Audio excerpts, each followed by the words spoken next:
नमस्कार मेरे प्यारे साथियों, स्वागत है आपका अपने YouTube चैनल पवन स्टे क्लासेज में।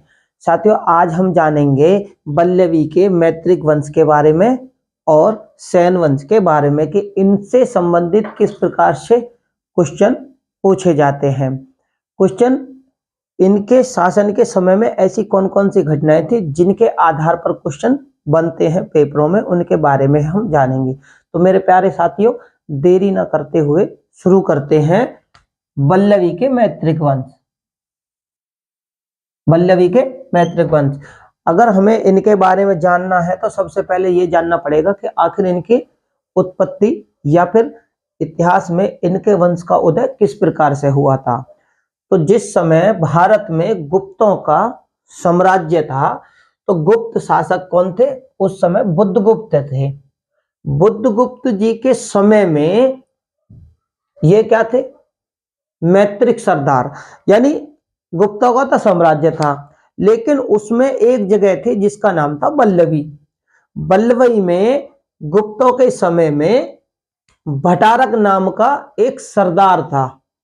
भटारक इनका सरदार, और उसे समांत भी आप समझ सकते हो। भटारक तो वो राजा का नाम था, लेकिन समांत था ये गुप्तों का। ये गुप्तों का समांत था। तो क्या करता है कि मैत्रिक सरदार, मैत्रिक है ये, मैत्रिक उस समय एक जाति थी। मैत्रिक जाति का सरदार था जिसका नाम था भटारक। ये अपने आप को स्वतंत्र राजा घोषित करता है।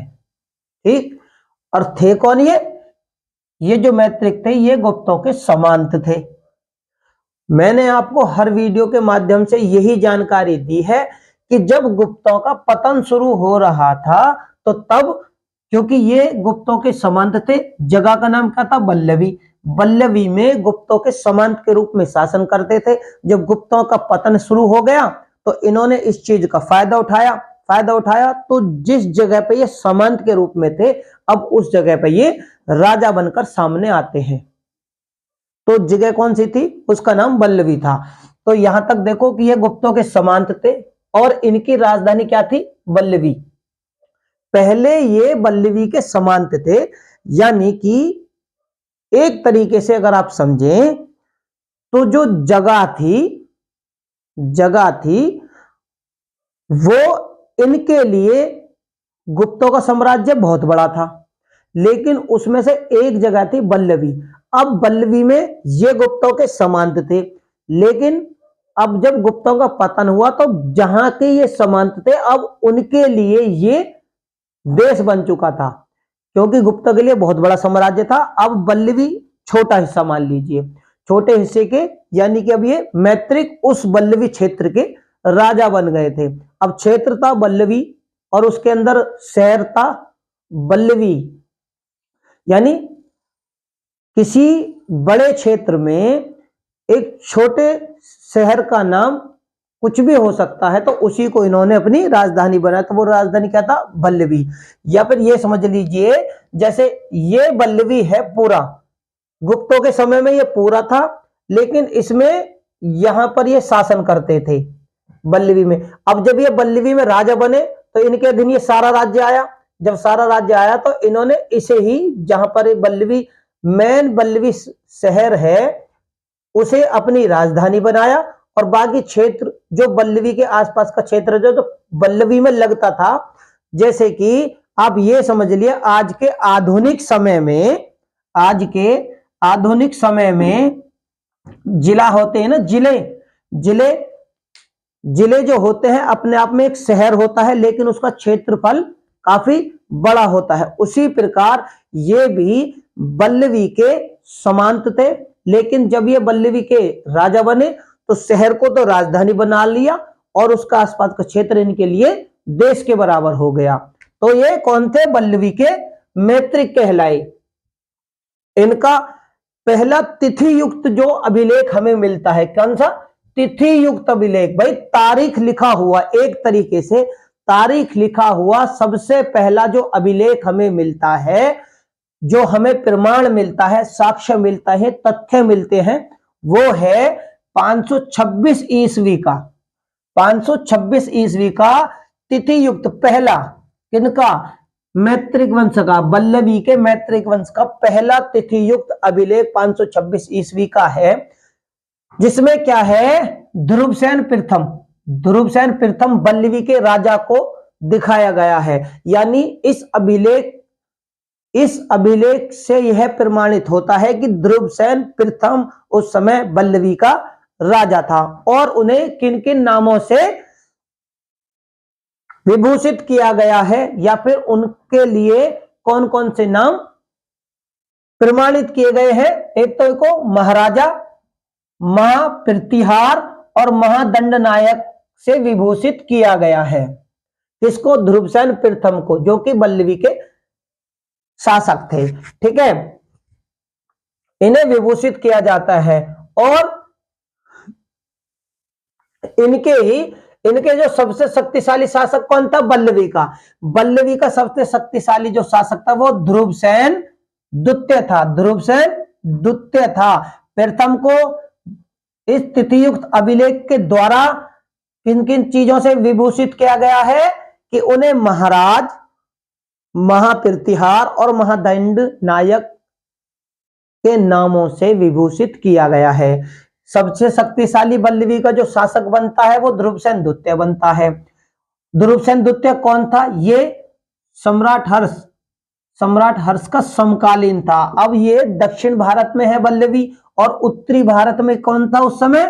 तो हर्षवर्धन, तो जो इनका समकालीन था। ठीक है, हर्ष ने ही अपनी पुत्री का विवाह ध्रुवसेन द्वितीय के साथ किया था। इनके समय में घटना और घटी थी जो कि हेनसांग की है। भाई हेनसांग हर्षवर्धन के समय में आया था, लेकिन वो ध्रुवसेन द्वितीय के समय में बल्लवी की यात्रा के लिए गया था। ये इनके शासन से संबंधित महत्वपूर्ण घटना है।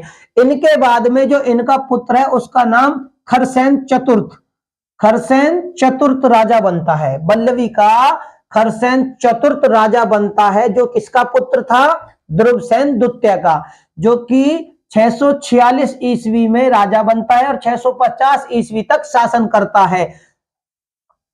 ठीक है, यह पहला शासक था जिसने, भाई अब बल्लवी का यह पहला शासक था जिसने परम भट्टारक, महाराजा धीराज और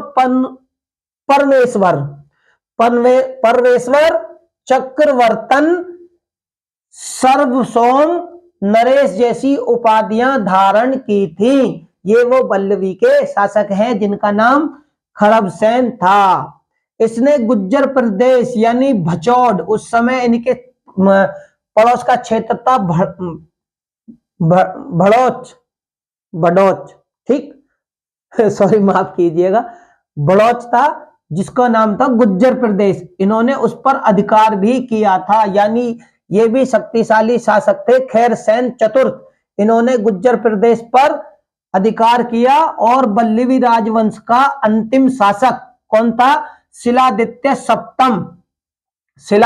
सप्तम था, जो 766 ईस्वी तक शासन करता है। इसका हमें जो प्रमाण मिलता है 766 ईस्वी तक ये शासन करता है, और इस पर अरबों का आक्रमण होता है और बल्लवी राज्य नष्ट भ्रष्ट हो जाता है। 8वीं सदी के अंत में बल्लवी पूर्ण तरह से दूसरे राज्य में मिल जाता है। तो मेरे प्यारे साथियों, ये थी बल्लवी से संबंधित महत्वपूर्ण घटनाएं। इनसे ही संबंधित पेपरों में पूछा जाएगा, और इनसे ज्यादा बल्लवी साम्राज्य से, बल्लवी वंश से ज्यादा नहीं पूछा जाता। इनके बाद में बात करते हैं सेन वंश की। जिस समय उत्तर भारत में पूर्वी भारत में सेन वंश था, पूर्वी भारत में पाल वंश, ठीक है ना, पाल वंश, उसके बाद ये आया था सेन वंश। ठीक है, तो इसे पूर्वी भारत का कहेंगे।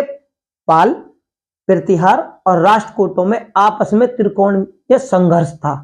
तो अब देखो पूर्वी भारत में पालों के बाद में कौन कौन से राजवंश आते हैं और उत्तरी भारत में कौन कौन से राजवंश आते हैं, यह हमने अपनी आने वाली वीडियो के माध्यम से और पिछली वीडियो के माध्यम से समझाया है। ठीक है, उनके बारे में हमने बताया है। तो पालों के बाद में बंगाल पर, पालों के बाद में बंगाल पर शासन कौन करते हैं भाई? पालों के पतन के बाद में बंगाल पर शासन करने वाले थे सूत्रसेन वंश। क्या वंश आया? सूत्रसेन वंश के हाथों में बंगाल का शासन आता है। इन सूत्रसेन वंश को किन किन नामों से जाना जाता है? कर्नाक क्षत्रिय, ब्रह्म क्षत्रिय और क्षत्रिय कहा गया है। इनकी स्थापना करने वाले कौन थे? समंत सेन। समंत सेन जो कि स्वयं को दक्षिणापथ, याद रखना, दक्षिणापथ के राजाओं का वंशज मानते हैं, राजाओं का वंशज मानते हैं। पहले बंगाल पर शासन करते थे पाल, उसके बाद सूत्रसेन, उसके बाद में सेन वंश आते हैं। और सेन वंश को किन किन नामों से जाना गया? कर्नाट क्षत्रिय, ब्रह्म क्षत्रिय और क्षत्रिय कहा गया। समंत सेन ने इस वंश की, इस साम्राज्य की, वंश की और साम्राज्य दोनों की स्थापना की। इनका पहले जो शासक थे वो विजय सेन। विजय सेन 1095 ईस्वी में राजा बनते हैं और 1158 ईस्वी तक शासन करते हैं। यह प्रथम शासक थे सेन वंश के। इनके बारे में उल्लेख हमें कहां से मिलता है? धोई। धोई जो है वो एक रचयिता है किसके? देवपाड़ा प्रस्तिलेख के। धोई जी के द्वारा यह देवपाड़ा प्रस्तिलेख लिखा गया है। इसमें इन राजाओं के बारे में उल्लेख है और उनकी विजयों का भी उल्लेख करता है। कौन? धोई, जो कि सेन वंश के दरबारी कवि थे, दरबारी विद्वान थे। ये अपने प्रस्तिलेख के अनुसार ये सारी जानकारियां इनमें मिलती है। किसमें मिलती है? इनकी द्वारा लिखी गई देवपाड़ा प्रस्तिलेख में। ठीक है, और विजय सेन को धोई जी के द्वारा नव्य और वीर है। धोई जी के देवपाड़ा प्रस्ति में और क्या चीज दिखाई गई है इनके बारे में? विजय सेन के इनने नव्य और वीर, नव्य क्या था? नेपाल, और वीर था मिथिला। नेपाल और मिथिला को इन्होंने हराया था। यानी सेन वंश के ये जो शासक थे विजय सेन थोड़े शक्तिशाली थे और इन्होंने नेपाल और मिथिला को भी हराया था। ये जो जानकारी देती है ये धोई जी की देवपाड़ा प्रस्तिलेख देता है। और विजयपुरी और विक्रमपुरी, विजयपुरी और विक्रमपुरी की इन्होंने स्थापना की थी विजय सेन जी ने। ये भी जानकारी धोई जी के द्वारा देव प्रस्तिलेख देता है। इनके बाद में जो राजा बनते हैं वो बनते हैं भल्लाल सेन, जो कि 1158 ईस्वी में राजा बनते हैं और 1178 ईस्वी तक शासन करते हैं। ये विजय सेन की मृत्यु के बाद, विजय सेन की मृत्यु के बाद शासक बनते हैं। इनको जो श्रेय प्राप्त है, भरलाल सेन ने कौन कौन से महत्वपूर्ण कार्य किए थे अपने राजा बनने के बाद में? वो ये कि इन्होंने जाति प्रथा और कुलीन प्रथा को संगठित करने का श्रेय दिया जाता है। ये इनके शासन के समय में घटित महत्वपूर्ण घटनाएं हैं। और इन्होंने, किसने? भरलाल सेन ने ये विद्वानों का आदर करने वाले, विद्वानों का संरक्षण करने वाले और खुद भी एक जाने माने महत्वपूर्ण विद्वान थे। इन्होंने दान सागर ग्रंथ की रचना की थी। किसकी? दान सागर ग्रंथ की रचना भरलाल सेन ने की थी। लेकिन इसके बाद में इन्होंने अद्भुत सागर ग्रंथ का प्रारंभ किया था। क्या किया था? ग्रंथ को प्रारंभ। याद रखना मेरे प्यारे साथियों, क्यों याद रखना? क्योंकि भल्लाल सेन ने दान सागर तो ग्रंथ की रचना की थी, लेकिन अद्भुत सागर ग्रंथ का इन्होंने प्रारंभ किया था, उसे पूरा नहीं कर पाए थे। कौन? ये भरलाल सेन। क्या इन्होंने प्रारंभ की थी लेकिन उसे पूर्ण नहीं कर पाए थे। और इन्होंने किसने? भरलाल सेन ने कौन कौन सी उपाधि धारण की थी अपने शासन के दौरान? गंडेश्वर, निहशांक शंकर की उपाधियां इन्होंने धारण की थी। किसकी थी भैया? भल्लाल सेन की उपाधियों से संबंधित क्वेश्चन पेपरों में आते हैं। मिलान के लिए आपने उपाधियां हर संभव कोशिश करनी है याद करने की मेरे दोस्तों। ठीक है, इनका जो उत्तराधिकारी था किनका? भरलाल सेन का। वो था लक्ष्मण सेन। लक्ष्मण सेन जो कि शक्तिशाली राजा था सेन वंश का। ये 1178 ईस्वी में राजा बनते हैं और 1205 ईस्वी तक ये शासन करते हैं। इनके समय में बंगाल का गौरव थोड़ा सा बढ़ गया था। इन्होंने ये भी विद्वान के साथ साथ विद्वानों का आदर और संरक्षण करने वाले थे। लेकिन इनके समय में कौन कौन सी चीजें घटित होती हैं उनके बारे में थोड़ा जान लेते हैं। तो क्या होती है, इन्होंने बंगाल की जो पुरानी राजधानी थी, यानी गौड़ की पुरानी राजधानी, गौड़, बंगाल को गौड़ नाम से भी जाना जाता है, तो गौड़ के निकट इन्होंने नई राजधानी बसाई। बंगाल की पुरानी राजधानी हो गई गौड़। गौड़ के निकट इन्होंने क्या कहा, लक्ष्मण सेन ने क्या किया था, क्या कार्य किया, लक्ष्मण सेन ने लक्ष्मणवटी यानी लखनौटी की स्थापना की थी। नई राजधानी बना दी, सैन वंश की नई राजधानी। अब देखो सैन वंश से पुरानी, क्योंकि पुरानी राजधानी पालों के समय में गौड़ थी और गौड़ ही चली आ रही थी। लेकिन जब सैन वंश का उदय हुआ तो सैन वंश के शासकों की राजधानी गौड़ थी, जो कि पुरानी राजधानी थी बंगाल की। लेकिन लक्ष्मण सेन ने लक्ष्मणवटी यानी लखनौटी नाम से एक नए शहर की और एक नई राजधानी की स्थापना की। इन्होंने क्या करा था, लक्ष्मण सेन ने लक्ष्मण संवत और सैन संवत, लक्ष्मण संवत और सैन संवत का प्रचलन इन्होंने किया था। और 1202 में इनके समय में, लक्ष्मण सेन के समय में, मोहम्मद बिन बख्तियार खिलजी तुर्क आक्रमणकारी ये क्या करते हैं, बंगाल पर आक्रमण करते हैं और लखनौटी जो कि लक्ष्मण सेन की राजधानी थी उस पर आक्रमण करके उसे खूब लूटते हैं। लक्ष्मण, ये तो हो गई इनके आक्रमण की। भाई इधर अब मोहम्मद बिन बख्तियार खिलजी का साम्राज्य हो जाता है, यानी कि ये अब उनकी राजधानी को लूट लेते हैं, इनकी शक्ति हो जाती है कमजोर। अब इनके शासन के समय में और महत्वपूर्ण घटनाएं देख लेते हैं। क्यों?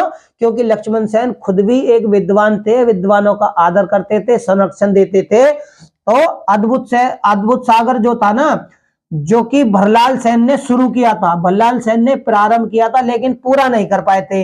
लक्ष्मण सेन उसे क्या करते हैं, अद्भुत सागर को पूरा करते हैं, अद्भुत सागर ग्रंथ को ये पूरा करते हैं। और कुछ इनकी कुछ कविताएं, किसकी, लक्ष्मण सेन एक कवि भी थे, तो इनकी कुछ कविताओं जो मिलती हैं हमें संयुक्त करुणोमृत, क्या, संयुक्त करुणोमृत में हमें इनकी कविताएं मिलती हैं। तो भैया संयुक्त करुणोमृत किसने लिखा था, इसके जो रचयिता थे इनके दरबारी कवि, किसके, लक्ष्मण सेन के दरबारी कवि कौन थे, श्रीधर दास। श्रीधर दास जी ने किसकी रचना की थी, श्रीधर दास जी ने की थी संयुक्त करुणोमृत। मेरे प्यारे साथियों याद रखना, संयुक्त करुणोमृत की रचना श्रीधर दास जी ने की थी, जो कि लक्ष्मण सेन के दरबारी कवि थे। इनके दरबार में और कौन कौन से विद्वान थे, क्योंकि ये खुद भी बहुत बड़े विद्वान थे, विद्वानों का आदर करते थे और विद्वानों से संबंधित और उनके द्वारा लिखित ग्रंथ, काव्य, कविताएं, ठीक है, उनकी जो पुस्तक है उनसे संबंधित क्वेश्चन पेपरों में पूछे जाते हैं। तो सेन वंश में बहुत अच्छे अच्छे विद्वान हुए थे। नंबर एक तो श्रीधर दास जी तो जो थे वो भी लक्ष्मण सेन के समय में थे, इनके दरबारी कवि थे। और इनके दरबार में गीत गोविंद के रचयिता कौन थे, जयदेव। गीत गोविंद के रचयिता जयदेव भी निवास करते थे। और पवन दूत के लेखक कौन थे, पवन दूत के रचयिता धोई। धोई भी इनके दरबार में थे और धोई जी के द्वारा ही देवपाड़ा प्रस्ती लेख है, इसमें ही सेन वंश की महत्वपूर्ण शासक और उनसे संबंधित घटनाओं का उल्लेख किया गया है। और इसके बाद में ब्रह्म सरवर्ष,